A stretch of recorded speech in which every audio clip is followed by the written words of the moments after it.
Hello, what's up mga kabuldog? So sa karon pabukid na sabta. Grabe katsadang hangin. Thank you very much God. Ang hangin guys. Refreshing guys. So gagangin Grabe ka na yung skidway.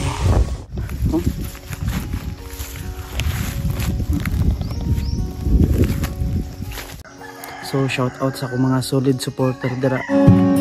Hopefully nga dili mo magsawa og suporta sa ako. Itur ta mo guys kung unsa kay gwapo ang bukid nga nung ganahan gi ko si tambay. Tanawa oh. Grabe ka nice guys. Sa formation sa cloud, sa formation sa mga buntod. And labi na diri ang hangin guys. Refreshing kayo. Grabe itong tagbuod ka sa hangin yung Mark Jackson. Grabe ka nice.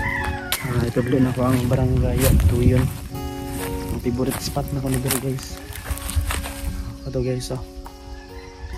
Sana ang area muna ang Adtuyon. Then katong buntod mo to ang Limbal.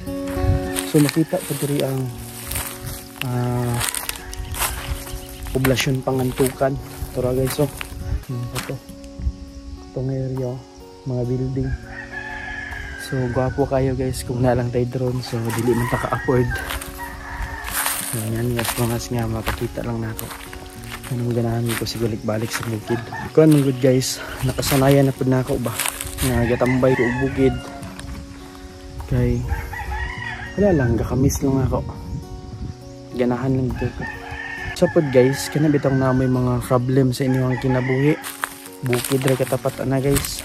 I don't know kung ipinlahi man gud og hilig ang tao, pero para sa kuha bukid lang gid guys. Tanaw sa kuan palibot mo nang kamo, try gyud magtambay guys. So, pag mag-inusara mo dala mo pagkaon gud luto-luto din mo, di ba? Maamis lang mo sa inyong ginabuhat guys. Ingana lang, try lang.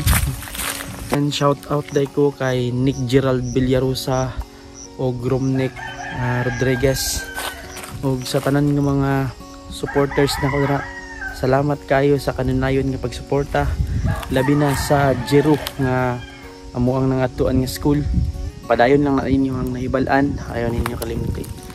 Then mora to guys, thank you kayo, salamat kayo sa kanunayon nga pag-uban sa ko ang channel. I love you guys.